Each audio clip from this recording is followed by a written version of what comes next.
Let's try again. Hello, can you hear me?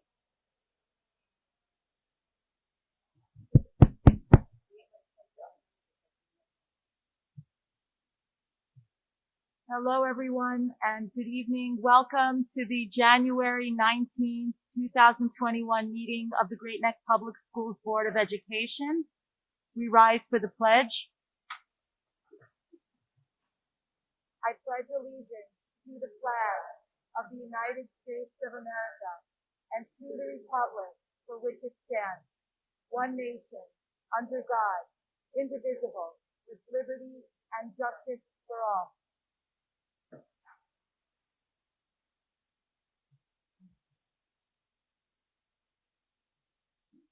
Good evening and welcome, whether you're here in person at South High or watching remotely, or I suppose watching sometime thereafter on the live stream that's going to be recorded tonight. Whenever you're hearing this, I wish you a happy and a healthy 2022. And I would just like to offer a few updates since our last meeting in December. First, right before the winter break, the Board of Education accepted the resignation effective later this year of our long-standing Assistant Superintendent for Business, Mr. John Powell. Mr. Powell has worked in the Great Neck Public Schools for over a decade and a half. The Assistant Superintendent for Business formulates our budget, directs the budget process, helps to preserve the district's AAA bond rating, explains annual budgets, contractual obligations, and also municipal finance, such as bonds and capital projects. He does this for hundreds of parents, the staff, community members, and board trustees with what I would describe as inordinate patience. Please join me in acknowledging Mr. Powell.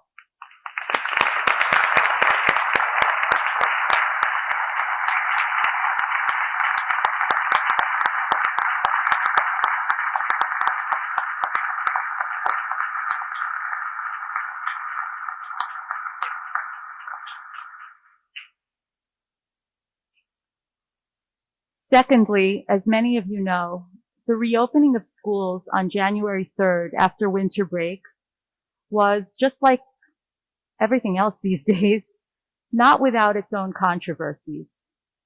It's now 2 weeks later, past the initial Omicron surge, and I ask everyone listening to please think back to the trepidation of that weekend and of that moment. Whether you were pro-remote learning option or against, pro-masking or anti-masking, pro-vaccination or anti-vaccination, pro-ventilation or anti-ventilation, whatever, can we simply note that our schools opened, that our staff rose to the challenge of filling vacancies, stretching themselves to cover for one another's need to be absent due to quarantine, and to support one another and your children. That children were able to go to school in person and also to receive remote instruction if quarantining.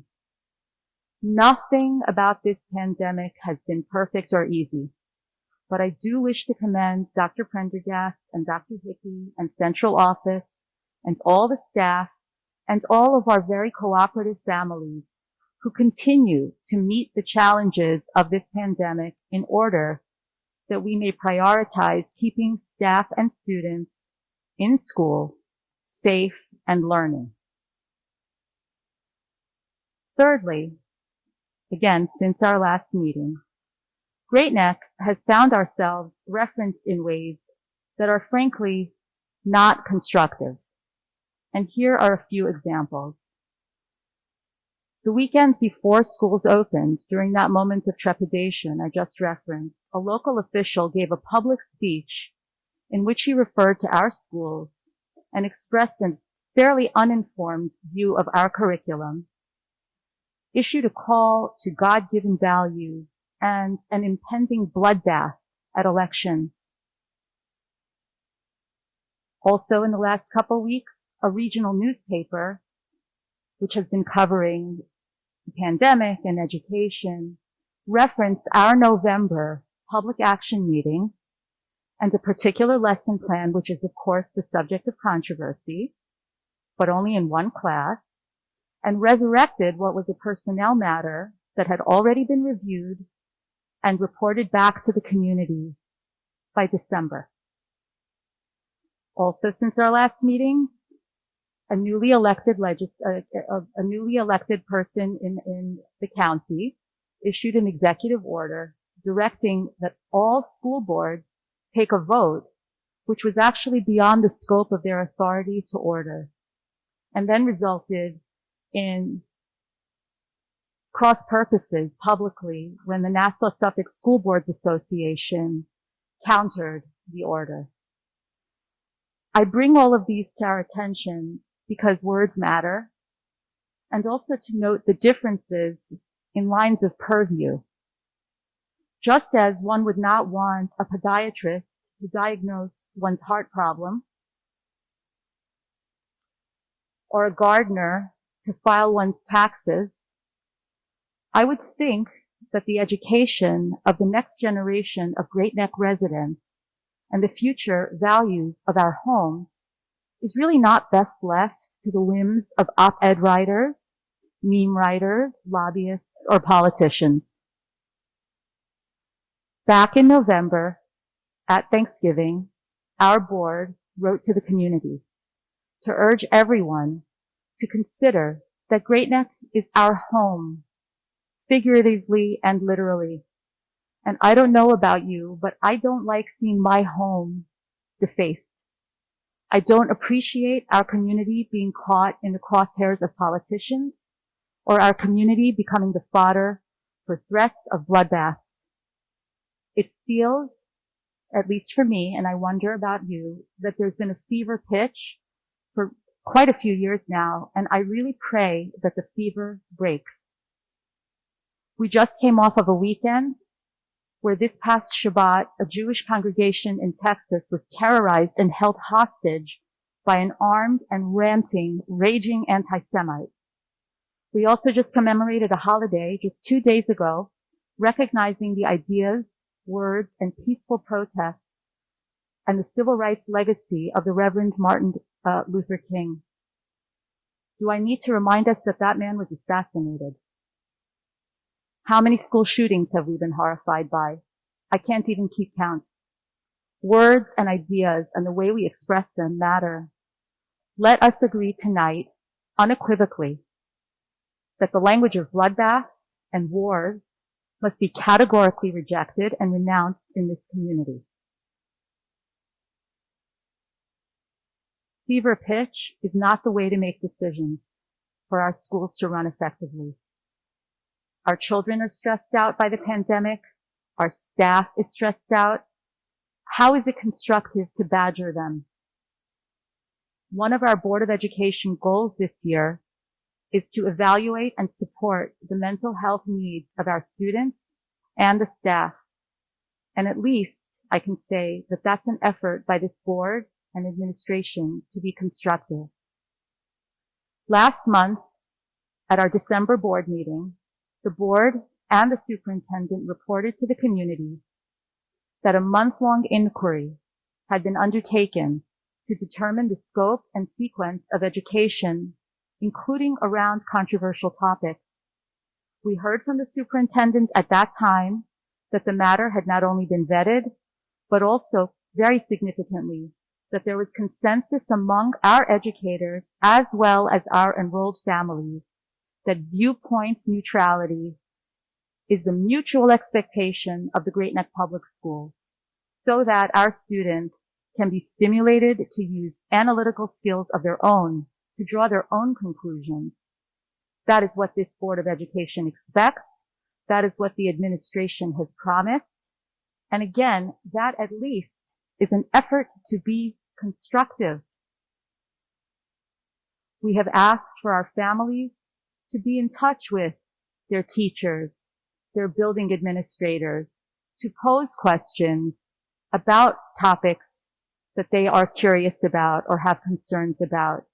And we are told that that is happening. Tonight, however, I have to note what I think is a very rich irony, that many of the same parties who are heated up and riled up about what they claim about bias in education do not hold themselves to the same high standards of the Great Neck Public Schools. Instead of viewpoint neutrality, instead of evidence-based thought and standards, they are actively mischaracterizing through rhetoric and extrapolating from isolated incidents, which foment distrust and incivility for our students and our educators and the board. And I just find that incredibly ironic. Finally, I would like to update the community of the passing of a former public servant and a municipal financier, Mr. Michael Zarin, who served this Board of Education as well as other institutions and religious entities and philanthropies during his long life here in Great Neck. And while I didn't know him very well, I will always appreciate that he was one of the first local civic leaders who reached out to the next generation of residents, including myself, and invited us in to conversation rather than canceling or trying to shut people like me. I happen to be Persian and female, instead of shutting us out. And I thought that that was an incredible modeling of civics that he instilled in me, along with Donald Ashkenaz, who joined him in that conversation, inviting me many moons ago to get involved at the time. So surely Mr. Zarin's legacy is one that we should emulate today, and I'd like to send our condolences to his family. Lastly, or I guess second to last, that was before and this is last, our current trustees on this board, including myself, I did the math, we have an excess of 140 years of combined residency here in Great Neck. 28 of those are mine. I leave the others to do the math. And I don't pretend to know every single person who lives here, and I'm sure none of us can say that we do. But certainly we do have a sense of the diversity and the pluralism of ethnicity and religious practice and gender and race and ability and socioeconomic status and ideological range of Great Neck's residents. And all of those are welcome in these schools. I call on each of us, whether we agree or disagree, is really not the point. There's no need to be disagreeable. Each of us should please be more discerning before using the language of bloodbaths to stoke distrust and division in this beautiful, multifaceted, sophisticated, and diverse community that I'm grateful to call my home. And it is that gratitude that I think is what motivates us to serve and to hear from each of you in due course. So thank you very much. And I will now ask for the first item on our agenda, which is presentation 1A, our internal audit report from Cerrini and Associates. Can you hear me? Yes. Great. Thank you. Thank you very much for inviting us to present this evening. I'm Sherry Diamond. I'm a partner at Cerrini and Associates. With me tonight is Nicole Mazier. She is a manager and she's actively involved in overseeing the work that we perform at the district.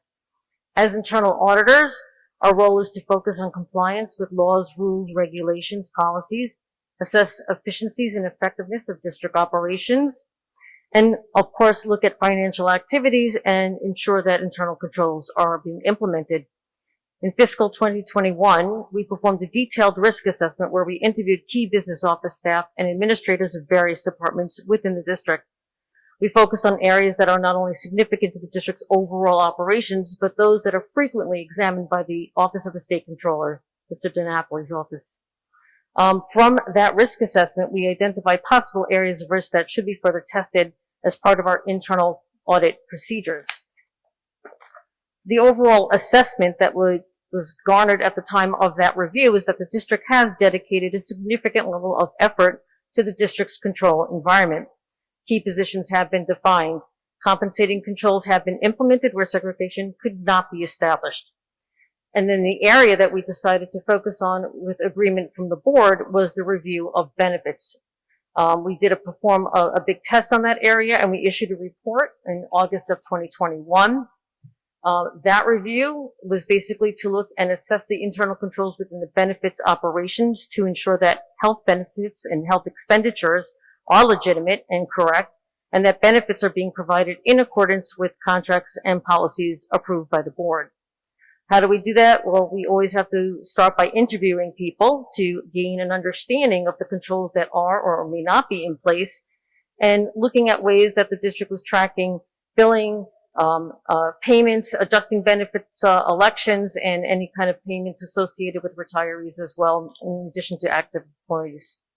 We performed a lot of different tests, various tests, and we do want to thank the district and particularly the benefits administrator. She was extremely helpful and cooperative and accessible to us, and that was greatly appreciated. The audit went very smoothly, by the way.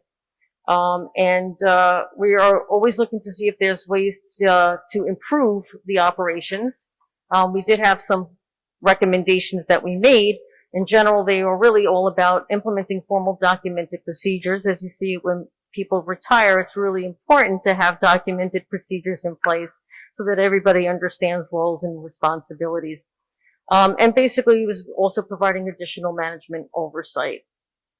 For the current year, fiscal 2022, we are updating the risk assessment as we speak. We're always cognizant and looking at risks from a lot of different perspectives. We are in process of doing that, and that's assessing any changes in the key staffing areas, particularly the business office or any administrators. IT operations is also very concerning and up there as far as what we are going to be looking at. Reviewing external and claims audit reports. We also review the board minutes, believe it or not, and we note any new or amended policies.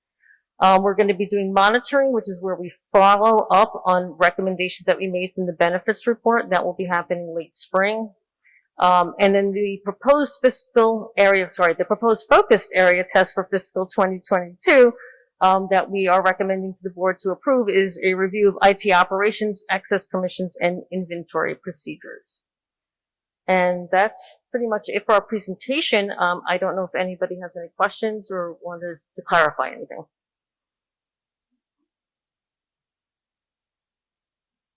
As you know, we met with you a little while ago, and many of us posed questions at the time. I'd like to thank you for explaining to us at the level of detail that you already have, and your willingness to continue to take our questions over time. Absolutely. Thank you very much. Enjoy the rest of your evening. Be well.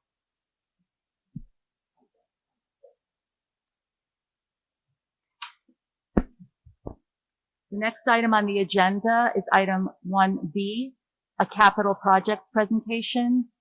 Just want to remind everyone that the board sets goals every year, and one of our goals this year was to assess the current status of our bond and capital projects.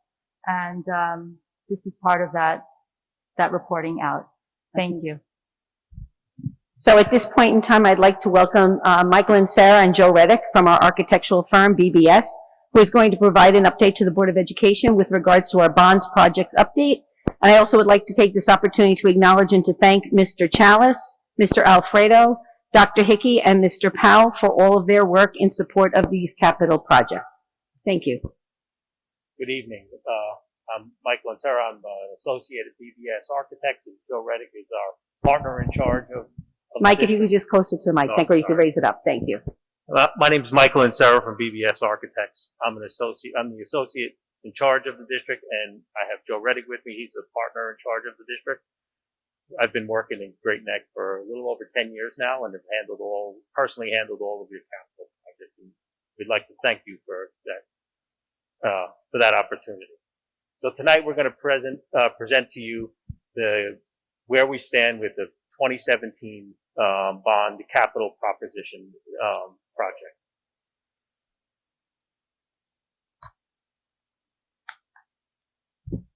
So the capital proposition that was approved in May of 2017 was derived from in 2011 we did a building envelope study.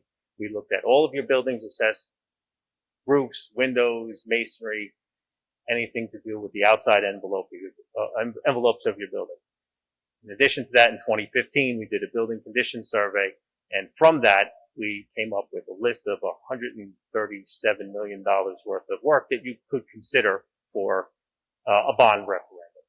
So in February of 2017, we put, with the help of the district, we whittled that number down to $95 million, and we put that proposition out to the public. That proposition failed. We reassessed the priorities of the district, some spatial needs that were needed, and the highest priority facility needs. And we came up with another bond project for $77.8 million. That project passed, and that's what we're going to be presenting today, the result of that work.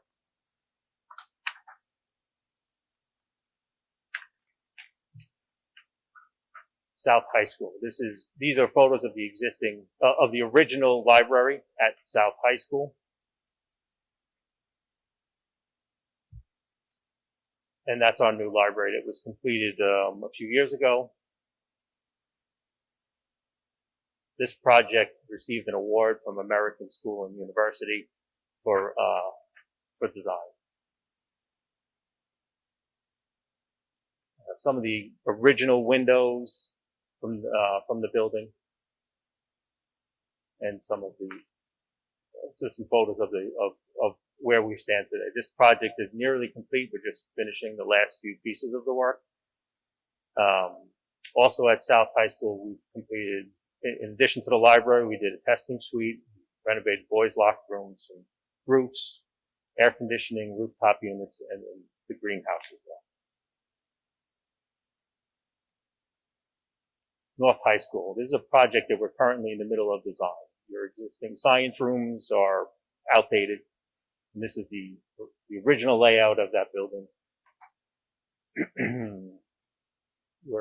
This is our first preliminary round of design, taking into consideration everything that your science department wants and needs for the future to give you the best opportunity for you. A few more photos of some of the existing conditions that we're in the process of updating. This is the library at North High School, and the slate roof, the condition of it when before we started the project. And we replaced the entire slate roof along with the rest of the roof on that building. New parking lot at the high school for students, and the library. So the library is another project that we're currently in the middle of designing. This is the initial design concept. We have a few more meetings scheduled for this, and that's one of the next projects that we'll be putting out to bid. South Middle School. Some photos of the original library in that building. And this is the completed library. In addition to the library, we added in a makerspace in the library.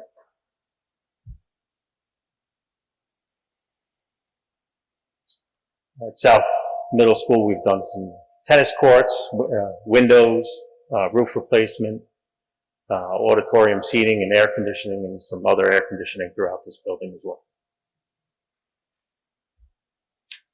North Middle School, this is the original library and the original family and consumer science room. This is the renovated library and the renovated family and consumer science room. These projects are nearly completed. We did some masonry replacement at this building. We have a STEM lab, auditorium reconstruction, and a roof reconstruction in the works for this building for next summer. Ian Baker. This is a photo of the existing cafeteria.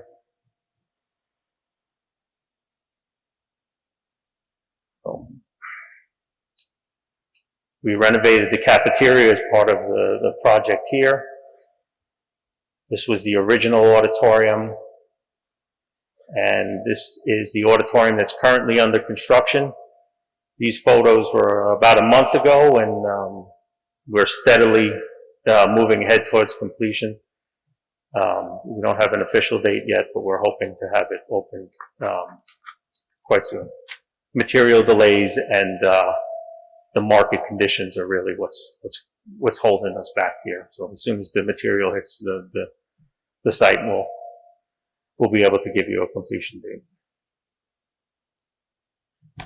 This is some work that's planned to start this summer at the E.M. Baker Elementary School. We have a new parent drop-off route for this building. Do you mind speaking closer or just pick it up? I'm sorry. I'm hearing from the audience they're having trouble hearing. Okay. Thank you. This is a new parent drop-off loop that we have scheduled for E.M. Baker and a 6th classroom addition. This is the current way that building looks currently, and a rendering of what it's going to look like when we're complete. The village school. So the village school right now, we have a few projects that are in design. We're going to be doing a lot of ADA compliance for wheelchair access. This building has a lot of different levels, and that's been a problem for quite a while. We're replacing the greenhouse. We have some exterior door replacements, and then some PA and intercom work. Parkville School. This is for the old windows. And we did a full window replacement job, roof reconstruction, auditorium air conditioning, and we replaced the electrical service in this building.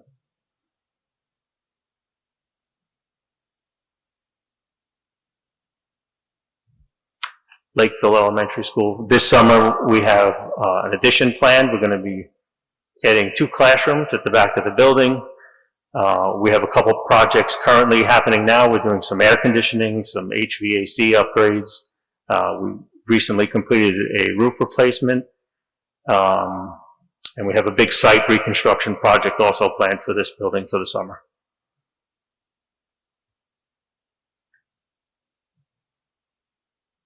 Saddle Rock Elementary School. This was the original library in the building. And some photos of the renovated library. We also did air conditioning in the auditorium. We did some parking lots. We had replaced the windows and exterior doors in this building, roof replacement, and some other miscellaneous work.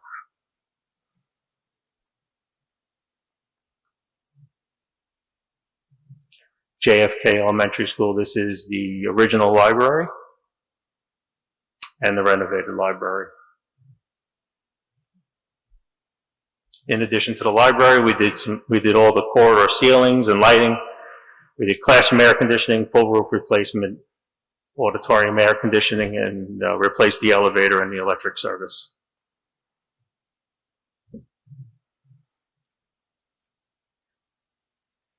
Thank you, Mike and Joe. These last 3 slides are the financial implications of the 2017 capital proposition. The slide you're looking at right now is a slide we presented back in 2017 showing you the components of the financing of the capital proposition. As you can see, we financed $9.5 million of the $77.8 million capital proposition with existing district funds, $3 million coming out of the employee benefit accrued liability reserve, $3 million from the workers' compensation reserve, and $3.5 million from the retirement contribution reserve. This one. The next slide is the explanation or showing you how our serial bond sales have gone. From the previous slide, as you could see, after you deducted the $9.5 million from the $77.8 million, we were authorized to sell $68.3 million in serial bonds.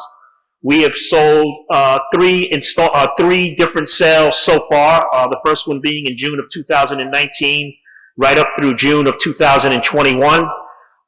We were very fortunate that we are in a very interest-favorable environment, and we also have a AAA bond rating, so we get excellent participation in people bidding on serial bonds, and the proof of that is that middle column, or that third column that says premium.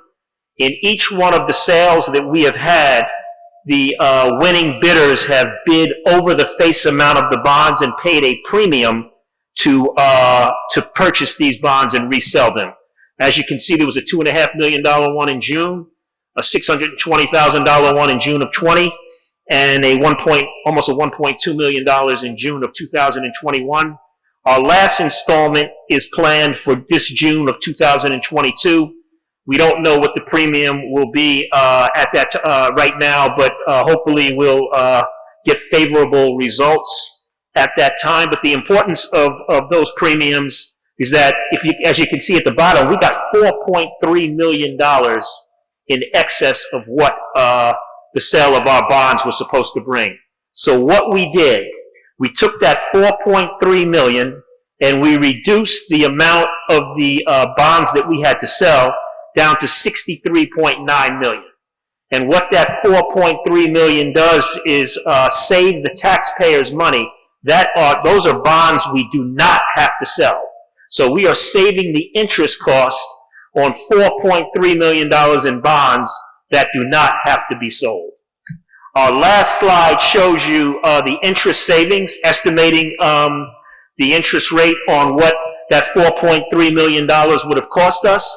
We saved $1.6 million in expenditures based on the fact that we had received over $4 million in premiums. What that equates to, I know it doesn't look like a lot of money. It's $104 for each taxpayer over a 22-year period. But when you think about the over 13,000 taxpayers that we have, that is a significant savings.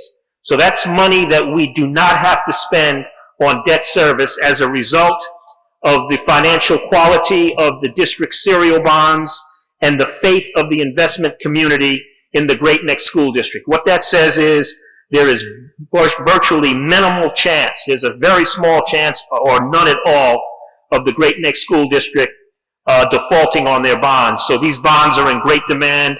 That's why the investment community is paying premiums to purchase the district's serial bonds.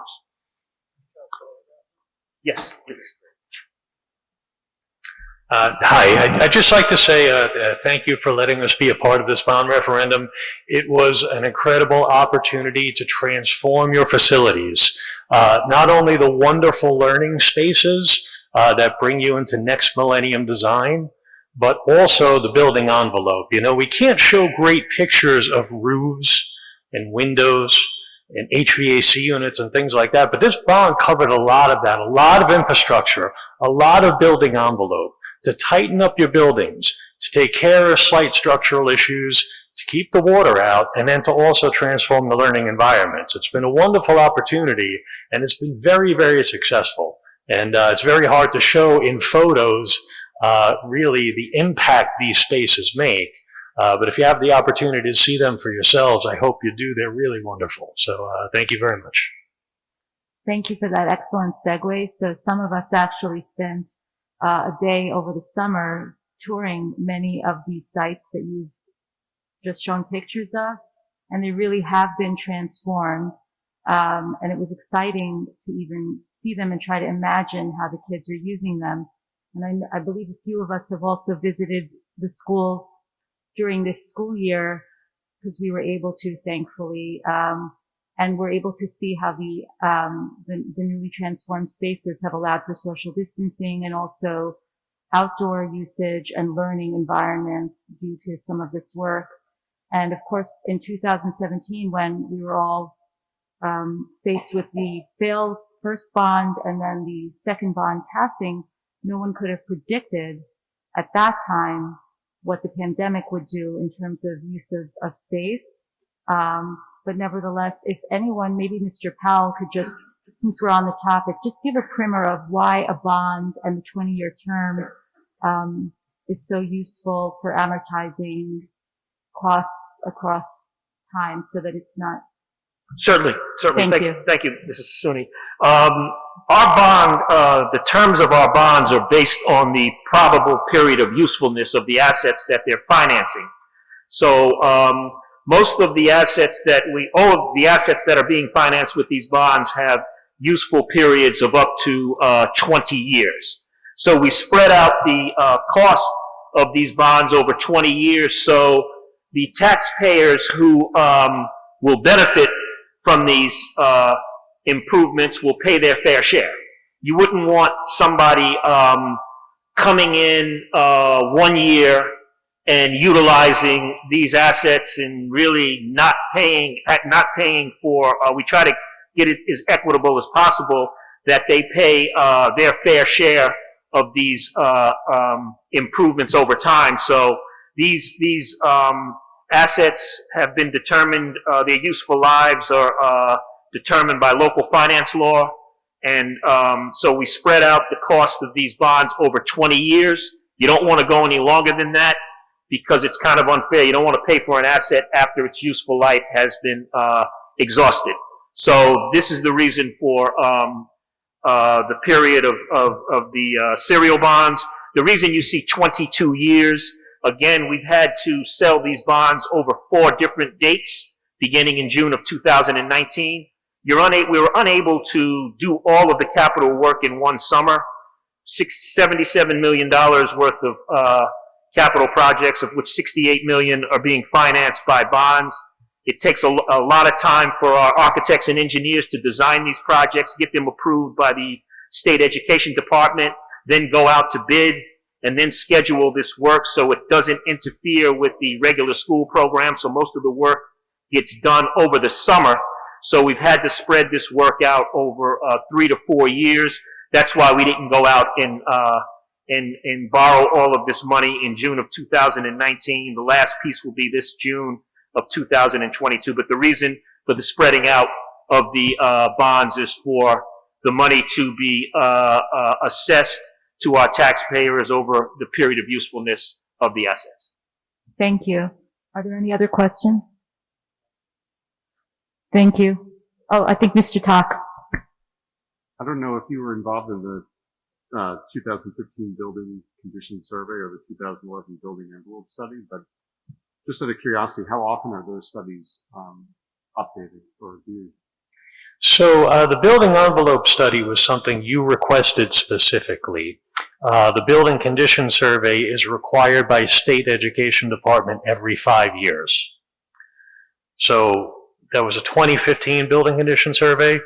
We just performed another one, a 2020 building condition survey, which the district is in possession of that report, and those findings have been filed with SED. But the building envelope study was something you commissioned above and beyond what's required of you. So those are done at whatever interval that you think might be necessary.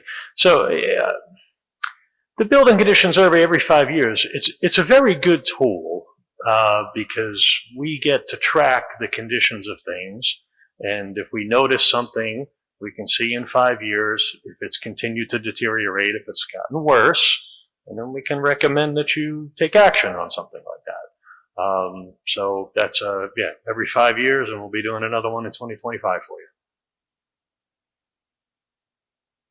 Is it safe to say the 2020 survey came back satisfactory, since I was on the Board of Education? Yes. Yes, it did. Yes, it did. Thank you. Thank you, gentlemen. Before we go on with the next item on the agenda, I just wanted to let everyone know that Mrs. Berkowitz is part of the live stream tonight, as she was unable to attend in person. The next item on the agenda is item 2, items A through D, 2A through D, which is the approval of minutes. Is there a motion to support the approval? Is there a second? Any board discussion? All in favor? Aye. Thank you. The motion carries 4-0. The next item on the agenda is item 3A. Dr. Prendergast? Thank you, Mrs. Sassooni, and good evening, everyone. A recent report on the advanced placement tests. I think maybe somebody's microphone is on. Okay. All right, great. So a recent report on the advanced placement tests that were given and taken last spring by our students noted the 5 high-achieving school districts in the state. And no surprise, the top 5 highest-achieving school districts in New York State are in Nassau County. I'm very happy to note that Great Neck was included in the top 5 school districts with the best, highest-achieving scores that students earned on the advanced placement scores. We're in very good company. Also included on that list was Jericho, East Williston, Manhasset, and the Herrick School District. And I do want to take this opportunity to acknowledge our faculty and staff for their work. Advanced placement courses, for those of you who are not realizing, are quite rigorous. They're of college-level caliber. Those curriculums are written by our teachers and approved by the college boards for accreditation. If you have had students in those classes, you know that the work is quite rigorous, working at the college level while still in high school. And it's a testament to our students as well as to our faculty to think that our students can earn one of the highest designations throughout the state of New York. So I applaud our students and our staff for their efforts in that behalf. Also, the Regeneron competition, which is the former Westinghouse competition, and then it was Intel Science Talents Research. That competition initially began in 1942, and it's the oldest competition in the United States, and it's also considered the most prestigious science and mathematics competition for our high school seniors. And I'm so happy to report that 5 of our students, 2 from North High School and 3 from South High School, have been named 2022 Regeneron Science Talent Search Scholars. So our Great Neck Scholars are amongst 300 semifinalists that were identified nationwide, and these students were selected from an applicant pool of over 1,800 students.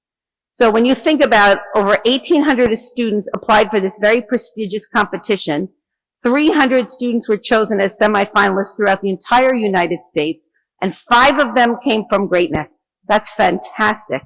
Each of our students are going to receive a $2,000 scholarship with a matching amount for their schools.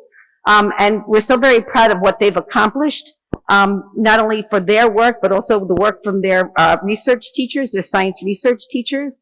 And we're keeping our fingers crossed. We are so very proud of our students and what they've accomplished thus far.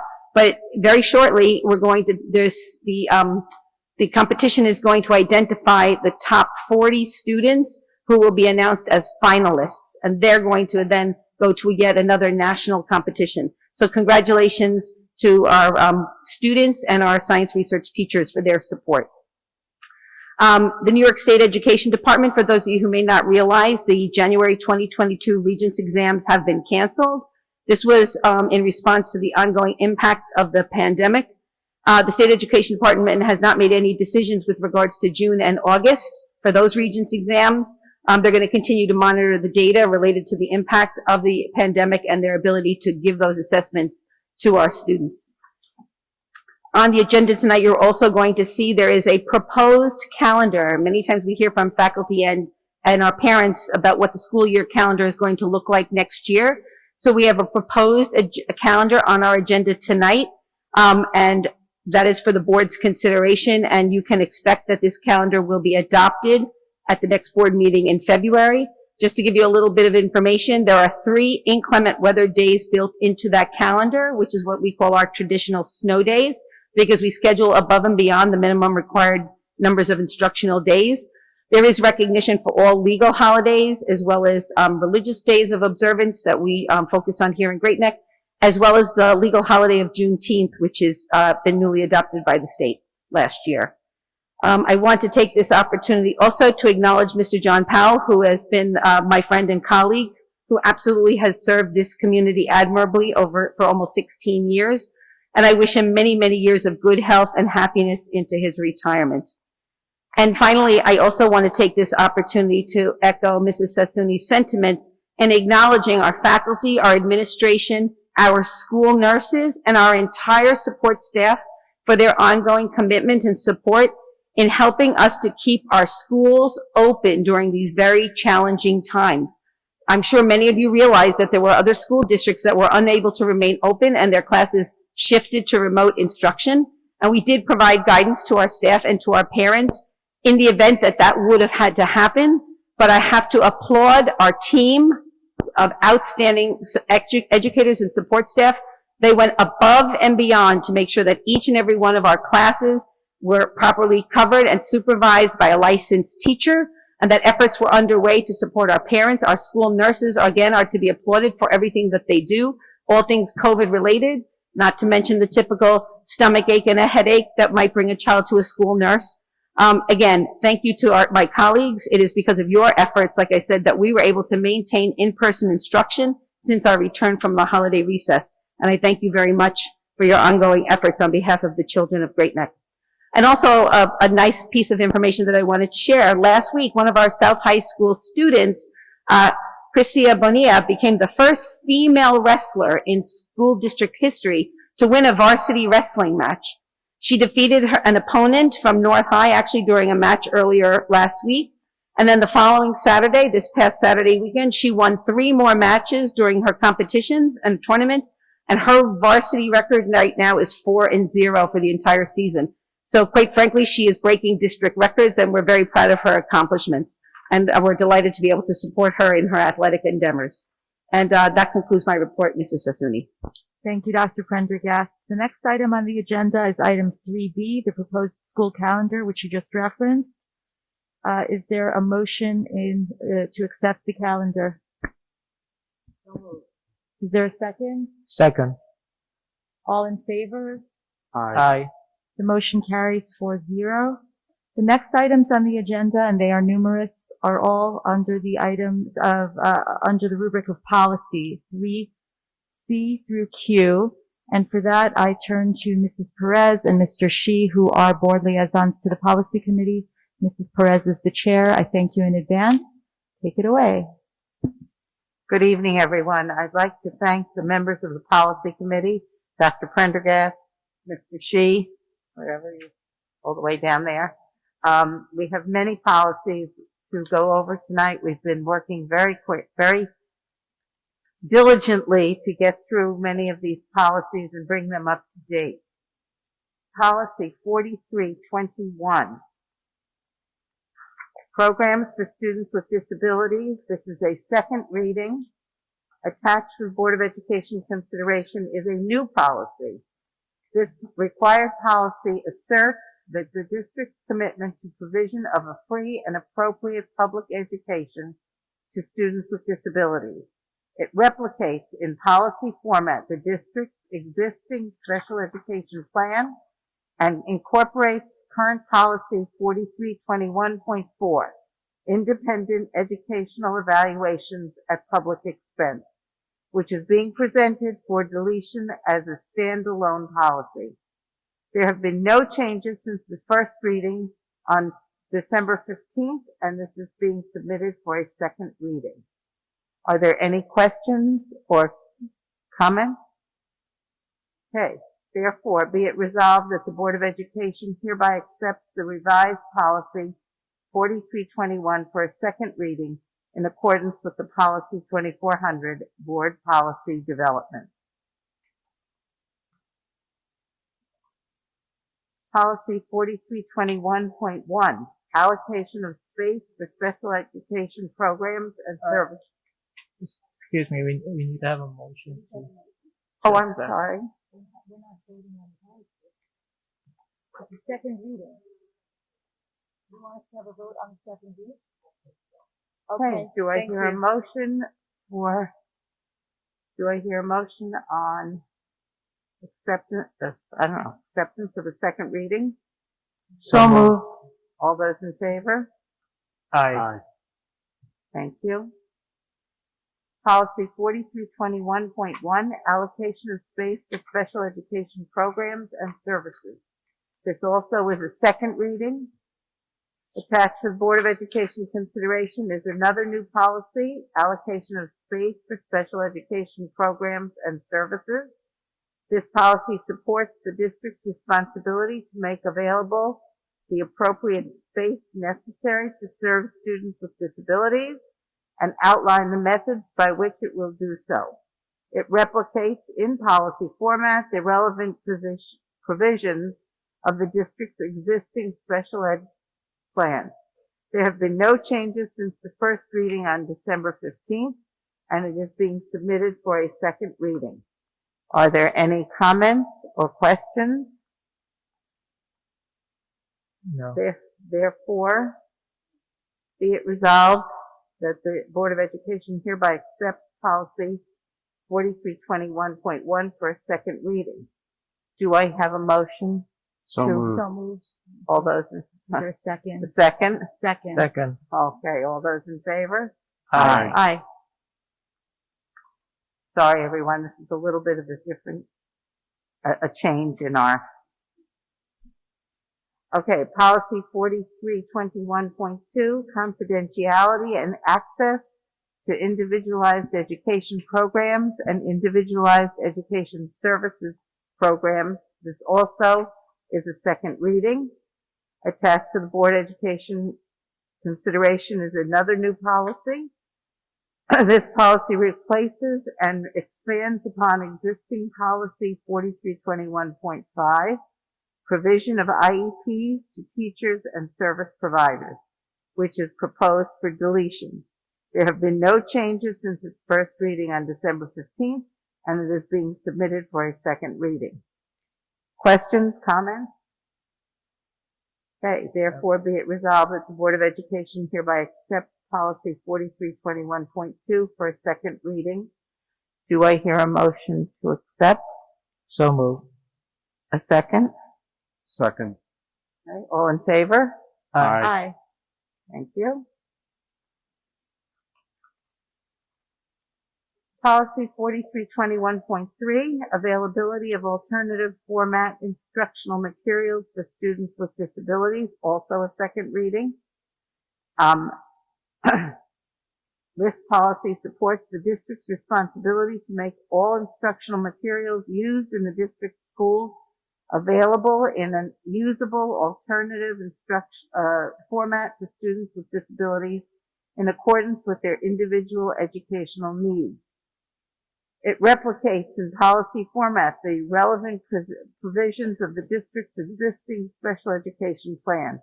There have been no changes since its first reading on December 15th, and it is being submitted for a second reading.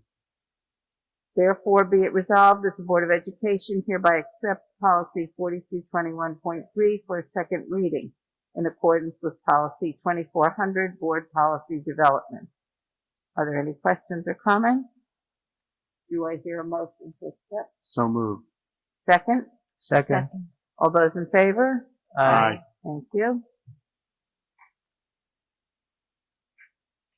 Policy 4321.4, district-wide and statewide assessments of students with disabilities or 504 accommodation plans, also a second reading.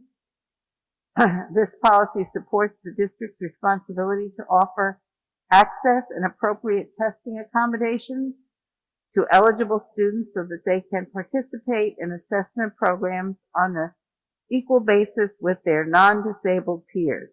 It replicates in policy format the relevant provisions of the district's existing special education plan. There have been no changes since the first reading on December 15th, and they are therefore being submitted for a second reading. Therefore, be it resolved that the Board of Education accepts policy 4321.4 for a second reading. Are there any questions or comments? No. Do I hear a motion to accept? So moved. Second? Second. All those in favor? Aye. Aye. Thank you. We're moving along, everyone. Policy 4321.5 for deletion, provision of IEPs to teachers and service providers, a second reading. Attached for your consideration is the deletion of this policy. This policy, first adopted in 2003, is being replaced with proposed policy 4321.2, confidentiality and access to individualized education programs and individualized education services programs. There have been no changes since its first reading on December 15th, and it is being submitted for a second reading. Therefore, be it resolved that the Board of Education hereby accepts policy 4321.5 for a second reading. Are there any questions or comments? Do I have a motion to accept? So moved. Second? Second. All those in favor? Aye. Policy 4321.5, new, public report on revisions to district policies, practices, and procedures upon a finding of significant disproportionality. This is for a second reading. This policy describes the efforts the district will take upon the determination of significant disproportionality either in the identification, classification, placement, or suspension of the district's students with disabilities. It replicates in policy format the relevant provisions of the district's existing special education plan. There have been no changes since the first reading on December 15th, and it is being submitted for a second reading. Therefore, be it resolved that the Board of Education hereby accepts policy 4321.5 for a second reading in accordance with policy 2400 board policy development. Questions or comments? Do I have a motion to accept? So moved. Second? Second. All those in favor? Aye. Aye. Thank you. Policy 4321.7, school-wide pre-referral approaches and interventions for a second reading. This policy supports the provision of academic and behavioral supports and targeted interventions for students who are not making academic progress as expected at expected levels in order to help avert the need for referral for possible classification as a student with a disability, enabling them to succeed in the general education environment. It replicates in policy format the relevant provisions of the district's existing special ed plan. There have been no changes since the first reading on December 15th, and this is being submitted for a second reading. Therefore, be it resolved that the Board of Education hereby accepts policy 4321.7 for a second reading in accordance with policy 2400 board policy development. Are there any questions or consent or comments? Do I hear a motion to accept? So moved. Second? Second. All those in favor? Aye. Aye. Thank you very much. That concludes my part of the policies to be considered for tonight. And now, Mr. Shi will take over. Thank you. I'm sorry to interrupt. I'm being reminded by various texts that I'm not supposed to be receiving that no one can hear us on the live stream. So we all need to speak very close to the mic. Sorry to interrupt. Thank you, Mr. Cerrini. Thank you, Ms. Perez. Next for your consideration is policy 4526, computer network and internet acceptable use for students and staff. This is a second reading. It's a revised policy. The revision addressed the inclusion of sections outlining responsible use, prohibited activities, and the limits of liability connected with use of district computer resources, along with an extension of the existing section on user guidelines. There have been no changes since its first reading on December 15th, and it's being submitted for a second reading. Now, therefore be it resolved, the Board of Education hereby accept policy 4526 for a second reading in accordance with policy 2400 board policy development. Do you have any questions? Comment? No? Do I have a motion to accept the reading? So moved. Second?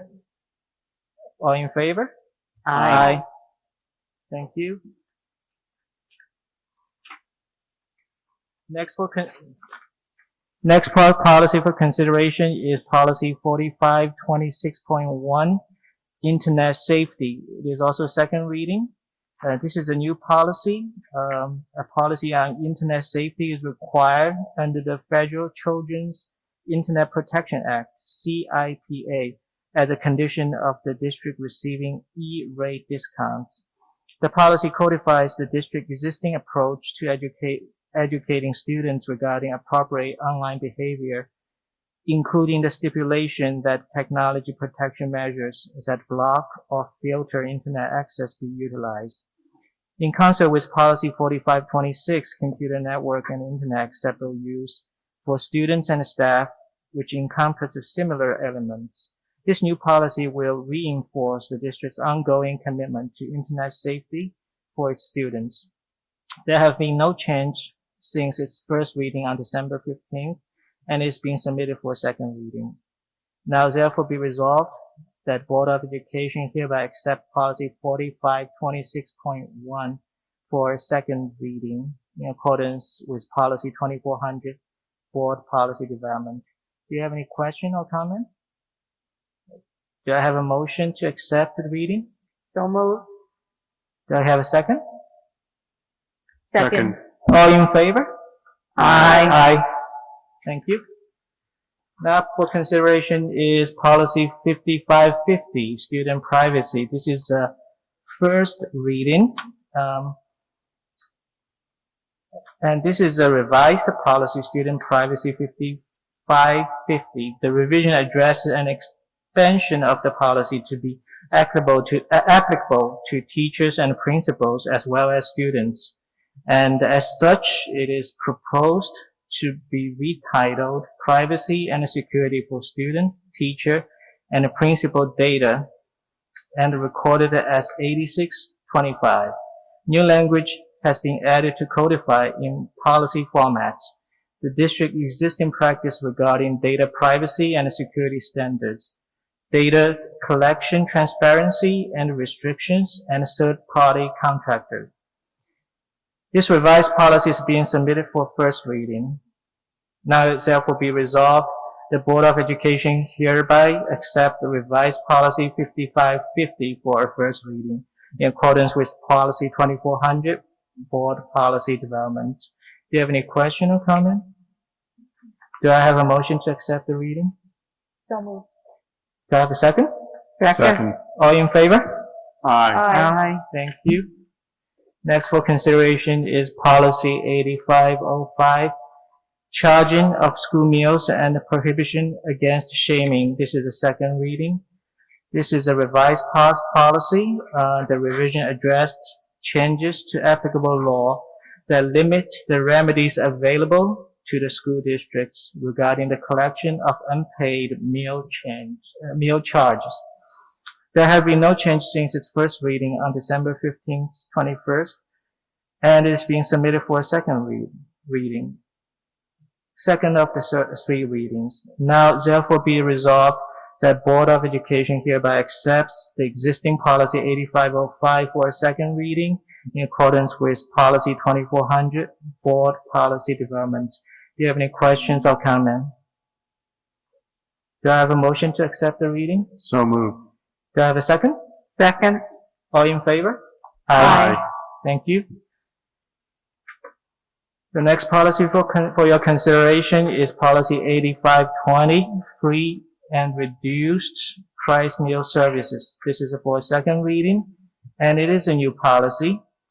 This policy codifies the district's existing practice regarding the notification of the availability of free and reduced price meals services for eligible students residing within the district, as well as information relating to the application process.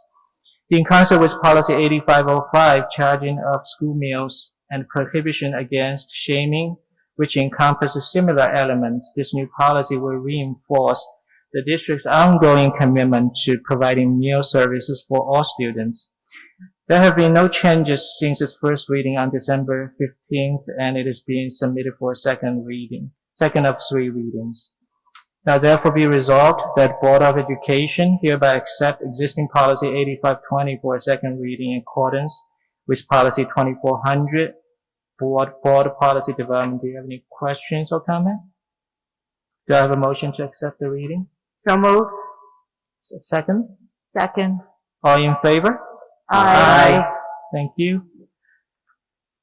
The next policy for your consideration is 8635, information and data privacy, security breach, and notification. This is a first reading.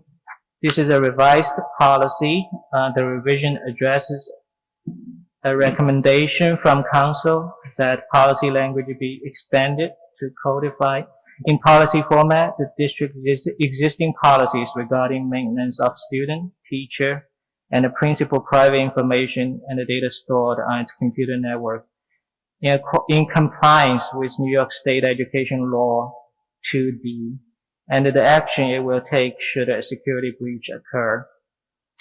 This revised policy is being submitted for its first reading, and now is therefore be resolved that the Board of Education hereby accept the revised policy 8635 for a first reading in accordance with policy 2400 Board Policy Development. Do you have any question or comment?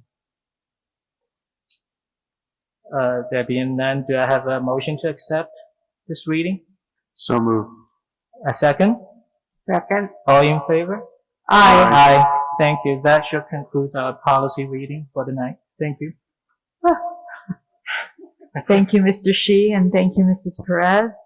The next items on the agenda are items 3Q through S. Is there a motion to accept items 3Q through S? Is there a second? Second. Any board discussion? All in favor? Aye. The motion carries 4-0. The next items on the agenda are items 3T through Y. Is there a motion to accept items 3T through Y? Any second? Second. All in favor? Aye. I'm sorry for the feedback. The motion carries 4-0. The next items on the agenda are 3Z. I'm sorry, I left that one alone. I isolated it by mistake. But item 3Z, is there a motion in favor of item 3Z? So moved. Is there a second? Second. Any board discussion? All in favor? Aye. The motion carries 4-0. The next items on the agenda is item 3AA. Mrs. Perez? Be it hereby resolved that the Board of Education and the Great Neck Union Free School District hereby deny the appeal of 12/9/21 decision of the Superintendent of Schools, upholding Hold on a second, Ms. Perez. We need to make a motion to amend the resolution. To make the amendment. Mr. Shi is correct. First, I have to make it? First, we're making a motion to revise and I'm amend the sorry. language. I had it Please written revise. in a different order. That's Okay. okay. Like to have a motion to revise the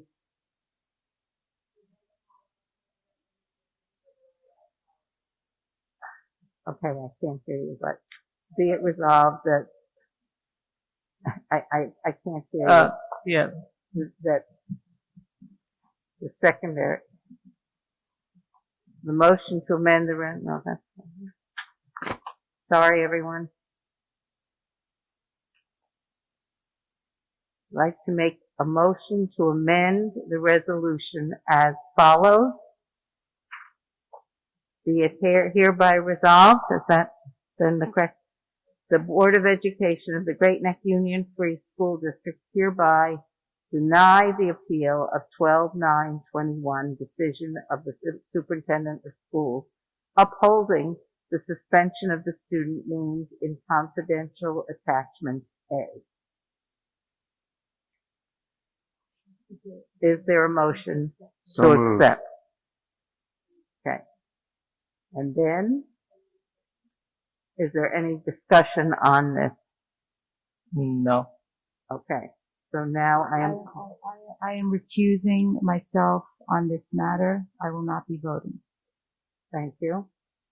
So now, is there a motion to amend Resolution 3AA? Is that correct? So moved. And a second? I second. All those in favor? Aye. Aye. The motion carries 3-0. Thank you. Do I say that? Okay, and now we vote on the resolution As amended. as amended. Sorry, everyone, this is very confusing. Do I hear a motion to accept? So move. Second? Second. All those in favor? Again, I am recusing on this vote. All those in favor? Aye. Aye. The motion carries 3-0. Thank you, Mrs. Perez. Sorry for the confusion. It all worked out. Thank you, Mrs. Perez. The next items on the agenda are items 3, double B, double C, double D, double E, and double F. Is there a motion to accept those So- items? So move. Is there a second? Second. All in favor? Aye. That motion carries 4-0 in gratitude to all the donors. Thank you very much. The next items on the agenda are items 4A through H. Is there a motion to accept items 4A through H? So moved. Is there a second? Second? All in favor? Aye. Aye. The motion carries 4-0. The remaining items on the agenda under item 4 are items 4H through 1 through 5. Is there a motion in favor of items 4H, 1 through 5? So move. Is there a second? Second. All in favor? Aye. Aye. Thank you. I feel like an auctioneer and I'm not good at it. Okay, the next item on the agenda is item 5, items 5A and B. Is there a motion in favor of items A and B? To So accept, moved. that So is. moved. So moved. A second? Second. All in favor? Aye. Aye. The motion carries 4-0. The next items on the agenda are 6, 1, A through G, and 2, A through G. Is there a motion to accept items 6, 1A through G and 2A through G? So moved. A second? Second. All in favor? Aye. Aye. That carries 4-0. Thank you. We're now up to item 7, which is open time. I hope that everyone has had an opportunity to avail themselves of one of the yellow cards. Anyone who wishes to address the board. If you need a yellow card, I think they're still outside in the hall. And if you could please bring them completed up to Mrs. Langell. Just reminding everyone of just some basic courtesies. We have a buzzer that is hopefully going to work this evening. When you hear the first sort of grace buzz, it means that there's approximately 30 seconds remaining of your 3 minutes time. And we're asking for everyone to abide the time limit, assuming the buzzer works, in fairness to all, to have the same amount of allotted time. Please be sure to complete the card and let us know your name, your address, and any affiliation which you may have. And that's it. We're looking forward to hearing your comments. And here is the first and only so far. Mr. Joseph Israel.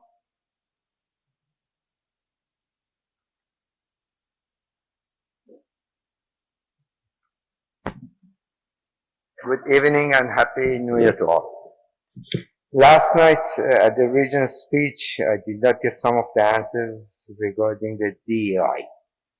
1. Regarding hiring teachers, is Great Neck Public School going to have a quota to hire minority teachers? And if yes, can we get assurance that this selection will be based on the quality and not the quota? 2.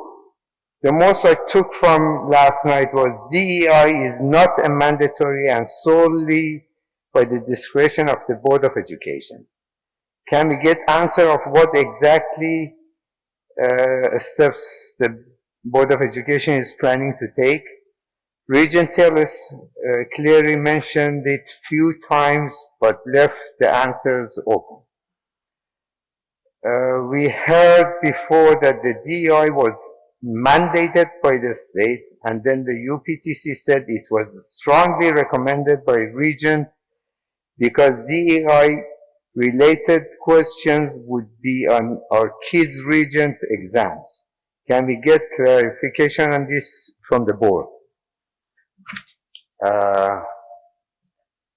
I just had listened to the architect's presentation, and this was a question that they had from the park and the library.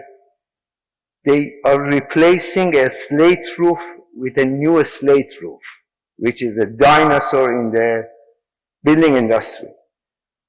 We had $1 trillion from the government for the green movement.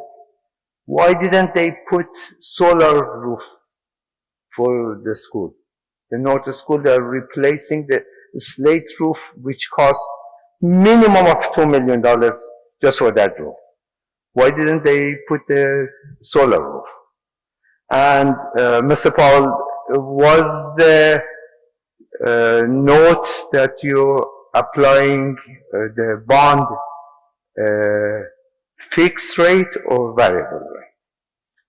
Thank you. Thank you. Dr. Prendergast, did you want to just address some of what was requested about Regent Tillis before we go on? So thank you. I do want to assure the community that we have a very detailed selection committee process when it comes to hiring candidates for the Great Neck Public Schools, regardless of the position that they hold.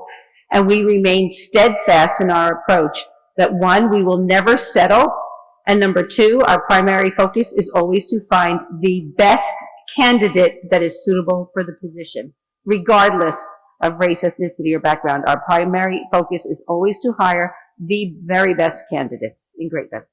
As far as there was a question with regards to the DEI, when we spoke last night and when we have spoken in the past, we've always talked about what our commitment is in terms of our mission statement in our district. And when we talk about that, and when we talk about DEI, we're talking about making sure we have safe environments for all of our students, in terms of making sure that every child feels safe and free of harassment and bullying and discrimination as part of the New York State mandates for the Dignity of All Students Act. When we talk about diversity, equity, and inclusivity, we talk about making sure that every child feels included and safe within the programs, and that every child is afforded opportunities for success, and yet every child is also given the supports that they need to be successful. So whether that is a child in special education, a child in a gifted program, a child that needs added support for reading or mathematics, or whether it's an honors level program or advanced placement programs, we make sure that every child has an opportunity to feel included, to be a part of the process, so that ultimately every child can succeed regardless of race, background, creed, or any other items that are mentioned as part of the federal mandates.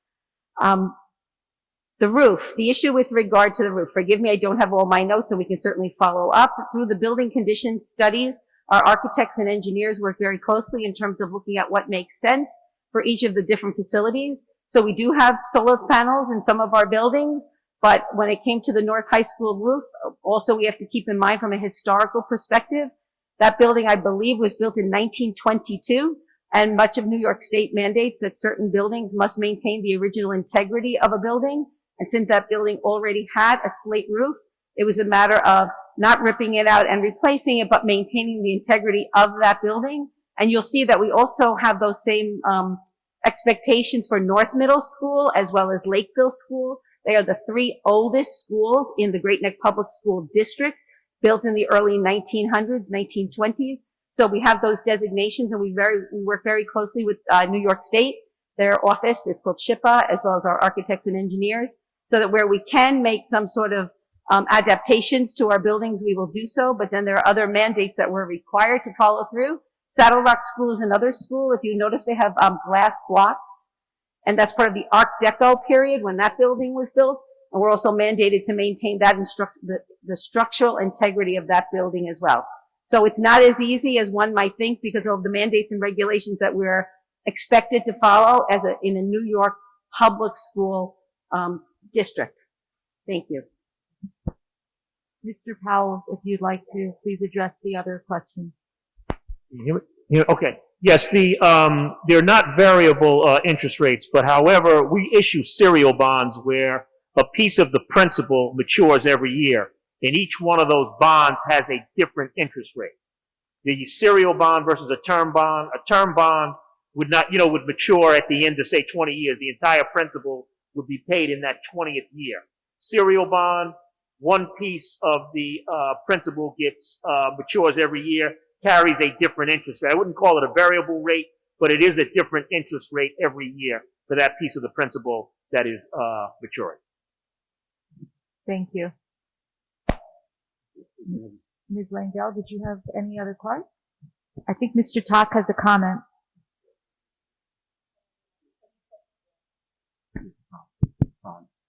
John, maybe you can just answer the fixed rate that each year has associated with it.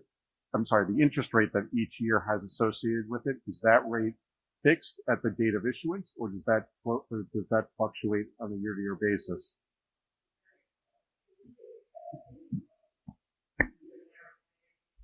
Get an amortization schedule at the closing or close to the closing, and it shows what that rate is each year for each one of those principal amounts that are maturing. So in other words, on the date of issuance, John, the school district knows exactly how much it would have to pay? That is correct. Yes. Thank you. Okay. So now that open time appears to have concluded, the next item on the agenda is item 8, board discussion. Colleagues? So I guess I'll just say two things, if I may. One, I would like to just thank the North High School leadership for extending an invitation to Regent Tillis. That was actually something that they did on their own, but also much in keeping with what had been asked of our buildings at our last few meetings, where we asked families to be in touch with their administrators and their teachers to be in conversation about the learning and about curricula. And so that conversation was had at North High. And the other thing I would say, having watched it myself as well, I'm sure as I think all of us here, is that where Regent Tillis is, of course, speaking for the entire state and as a regent, and was the first to say so, where he spoke about the importance of equity and excellence. These are not new ideas here in Great Neck. So here in Great Neck, we celebrate diversity and we celebrate excellence. And that's something that we should all, I hope, take great pride in. The last thing I wanted to say is I wish everyone here who observes a happy Lunar New Year. And we'll see you next month. I'm sorry, the open time has concluded. We could speak later though, Joseph. Is there a motion to adjourn? Is there a second? Second. All in favor? Aye. The motion carries. Good night, everyone.